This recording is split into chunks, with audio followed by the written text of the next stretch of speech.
حفظ مراتب کے تو برعکس ہے کہ میرے جو ہے سیکرٹری جنرل یہاں تقریر کر گئے اور قائدین گرامی قدر کی بھی آپ نے بہت سیر حاصل فرمودات اور ان کی جو ہے ارشادات سنے.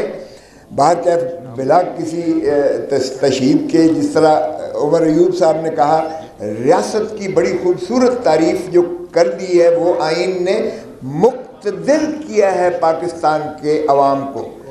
آئین میں اگر ریاست ہے اگر کوئی ادارہ ہے تو وہ ایک ہی ہے اور جو عوام پر محیط ہے باقی سب سروسز ہیں جو پاکستان کے عوام کے خون پسینے کی کمائی کی ٹیکسز سے جن کو تنخواہ ملتی ہے وہ تنخواہ دار ملازم ہیں ریاست کے اور ریاست صرف عوام ہے. اور آرٹیکل 5 بڑا واضح طور پر کہتا ہے کہ جو ہے لائلٹی ٹو دا اسٹیٹ یعنی وفاداری عوام کے ساتھ ہوگی. ریاست عوام ہے صرف. میں حیران ہوتا ہوں ریاست کے بات کرتے ہیں. وہ مقتدر حلقہ جو ہے وہ خلائی مخلوق ریاست بن چکی ہے. یعنی مماثلت انہوں نے پاکستان کو ٹیک اوور کر لیا ہے. خدا کا خوف کرو بھائی. آپ ملازم ہو آپ ادارہ بھی نہیں ہے اور ملازم جو ہے وہ جو یعنی مالک ہے وہ اس پر حاکمیت کر رہا ہے. یہ بھی عجیب بات ہے. اور وفاداری جب آئین کی ہے تابعداری آئین کی ہے اور قانون کی ہے آرٹیکل 5 میں اور وفاداری ریاست کی ہے عوام کی ہے. یہ ہر ایک پر لازم اور واجب ہے چاہے وہ آدمی چیف ہے چاہے وہ چیف جسٹس آف پاکستان ہے چاہے وہ صدر پاکستان ہے چاہے پرائم منسٹر ہے چاہے کوئی بھی ہے اس پر واجب اور لازم ہے. سو پھر آپ دیکھیے گا کہ آپ نے تو ٹرانسفارم کر کے رکھ دیا ہے اس کی حیت بدل کے اور بگاڑ کے رکھ دی ہے. کل کی ایک مضحکہ خیز پریس کانفرنس تھی جس میں ماشاءاللہ ایک ڈی جی جو ہے ISPR نے ایسا احاطہ کر کے دکھایا کہ ہم غلام ہیں. اور یہی بات جو ہے بار بار عمران خان کہتا ہے کہ میں غلامی کی ان زنجیروں کو توڑ کے رکھوں گا. اور اس ادارے کو جس کو عدلیہ کہتے ہیں جس کو جوڈیشری کہتے ہیں اس کو انہوں نے زنجیروں میں جکڑ کے رکھا ہوا ہے. یہ ان 6 ججز نے اسلام آباد ہائی کورٹ کے 6 ججز نے اور اب سارے پاکستان کی عدالتوں نے ہائی کورٹوں نے سبھی نے کہہ دیا کہ جی ہم انڈر سٹریس ہیں انڈر پریشر ہیں. ہمارے اوپر جو ہے فری انصاف ہم اس انداز سے نہیں کر پا رہے.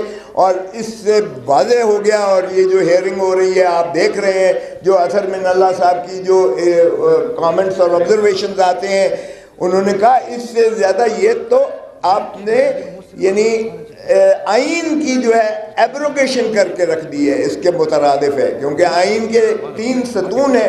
ایک ستون کو آپ نے پابند زنجیر کر دیا ہوا ہے.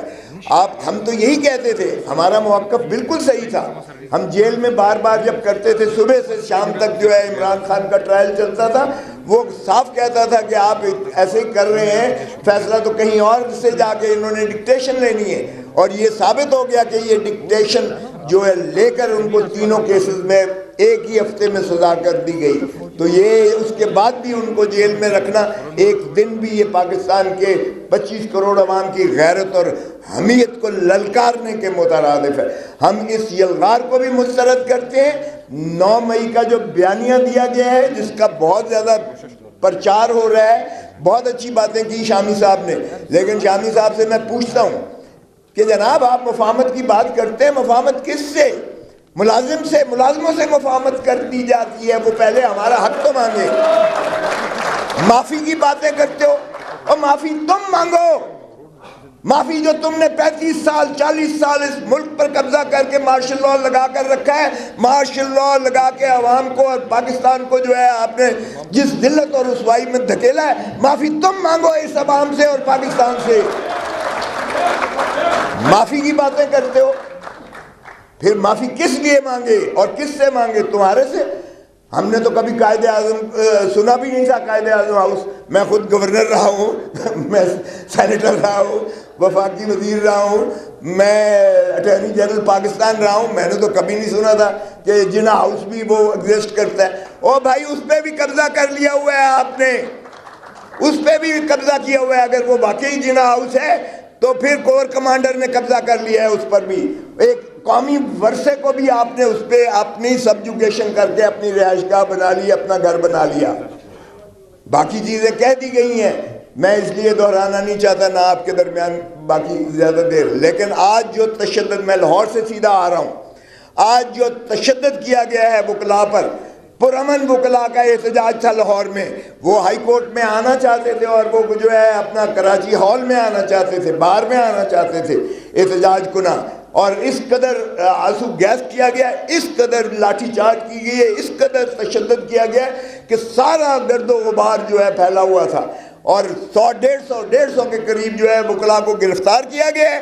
اس جمہوریت کی بات کرتے ہو, یہ پنجاب میں تو پولیس اسٹیٹ بنا دی گئی ہے, اور یہ اس لیے خوف پھیلایا گیا ہے تاکہ کل جو ہے پاکستان تحریک انصاف کا پرامن احتجاج سے مانے رکھا جائے اور ایک ایسا تاثر دیا جائے کہ جی دیکھیں کوئی بھی نہیں نکلا, اس میں تو احتجاج ہوا ہی نہیں ہے, لہذا ہم جو کہہ رہے تھے ہمارا بیانیہ صحیح ہے.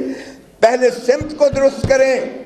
آئین کی بالکل پاسداری تبھی ہو سکتی ہے جب اپنے آپ کو یہ سروس سمجھ کے اور آئین میں یہ دیے ہوئے عوام کے اقتدار کو تسلیم کریں.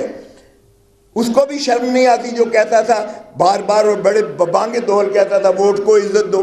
او بھائی اب تو شرم بھی نہیں آتی ہے تمہیں یہ کہتے ہوئے اس بیانیے سے ووٹ کو عزت؟ اب کدھر گئی تمہاری ووٹ کی عزت؟ مجھے جب اس نے خواجہ سعد رفیق نے مبارک دی کہ اپنی شکست کو تسلیم کر کے مجھے جیتنے کی, کیونکہ پاکستان لاہور پاکستان کا دل ہے اور میرا حلقہ لاہور کا دل ہے, تو اس نے جب مجھے مبارک دی میں نے کہا کاش یہی اخلاقی درس تو اپنے بڑوں کو بھی دے دیتا. نواز شریف اگر ڈاکٹر یاسمین سے ہار گیا تھا تو اگر وہ یہ تسلیم کر لیتا تو اس کے قد کاٹ میں اضافہ ہوتا اور اچھی روایت بنتی. اگر شہباز شریف ہارا ہے لاہور سے, کیونکہ مجھے پتہ ہے کہ لاہور سے ایک سیٹ مسلم لیگ نون نہیں جیتی ہے, جو کہتے تھے لاہور ہمارا گڑھ ہے, اور شرم آنی چاہیے خواجہ آصف کو جو کہتا تھا کوئی حیا ہوتی ہے کوئی شرم ہوتی ہے. اب اس کو خود یہ میں اس کے الفاظ دہراتا ہوں کہ بھائی تم ریحانہ ڈار سے ہارے ہوئے, اتنی بری طرح سے ہارے ہوئے, اور تم آج وفاقی وزیر بنے بیٹھے ہو. اور گھس بیٹھیوں کو پہلے نکالے تو صحیح.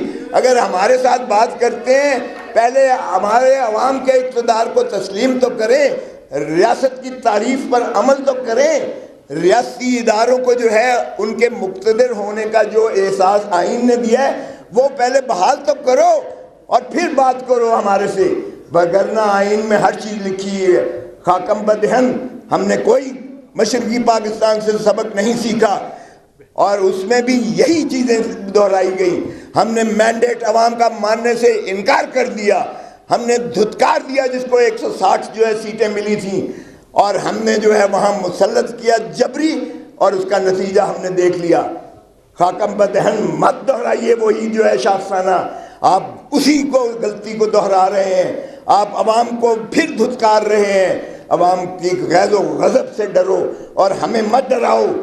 جس طرح کہا گیا میرے اوپر قاتلانہ حملہ کیا گیا, میرے بیٹے پر گولیاں ماری گئیں, میرے بیٹے کو گرفتار کیا گیا, مجھے گرفتار کیا گیا, تم اور کیا کر سکتے ہو؟ گولی مار سکتے ہو نا, مار دو. یہ اللہ کے ہاتھ میں ہے جان, یہ اللہ کے ہاتھ میں ہے.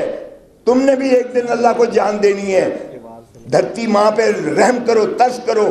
اس کو اجاڑ کے رکھ دیا ہے, نوچ کے لٹیروں نے, ڈاکوؤں نے سرے محل بنائے ہیں, اور اس کے بعد پارک لین ویوز بنائے ہیں, اور ون ہائیڈ پارک پیلس بنائی ہے جس کو جو ہے 50 ارب میں بیچا گیا ہے. تو شرم بھی تمہیں نہیں آتی ہے, پھر بھی بانگے دول کہتے ہو کہ ہم نے دمڑی نہیں کھائی ہے. وہ سارے کیسز جو ہیں جو آپ نے فیصلے کروا کے صاف کروا کے دودھ کے دھلے ہوئے ہو گئے, ایک کا ریکارڈ میرے پاس موجود ہے, کیونکہ میں اس کمیٹی کو ہیڈ کر رہا تھا, اور ایک کیس جو ہے الزام سچا ہے. اور وہ بیچارہ ارشد شریف اپنی جان دے گیا, وہ بھی ہمارے ساتھ ہوتا تھا, اس کے پاس بھی اتنا پورا ان کا کچا چٹھا موجود ہوتا تھا. تم نے اسے مار دیا. مارو اور بھی جتنے مارنا چاہتے ہو, لیکن دھرتی ماں سے جو پیار کرتا ہے وہ تمہارے خوف سے نہیں ڈرے گا. آج میں عمران خان کو خراج تحسین پیش کرتا ہوں. اس نے کہا نہ میں ڈیل کروں گا, نہ میں ان چور لٹیروں کی طرح ملک چھوڑ کر بھاگوں گا. میرا مرنا جینا اسی دھرتی میں ہے. مجھے بھلے یہ سارے پاکستان کی جیلیں پھیلا لیں، میں عوام کو حقیقی آزادی دلا کے رہوں گا، اور یہی ایک عمل ہے جس سے انشاءاللہ حقیقی آزادی ملے گی. اور میں خراج تحسین پیش کرتا ہوں یہاں جو قائدین بیٹھے ہیں جنہوں نے یہ علم اٹھایا ہے آئین کے تحفظ میں. پاکستان کا وقار، پاکستان کی عزت اور پاکستان کا وجود ہے. پاکستان پائندہ باد.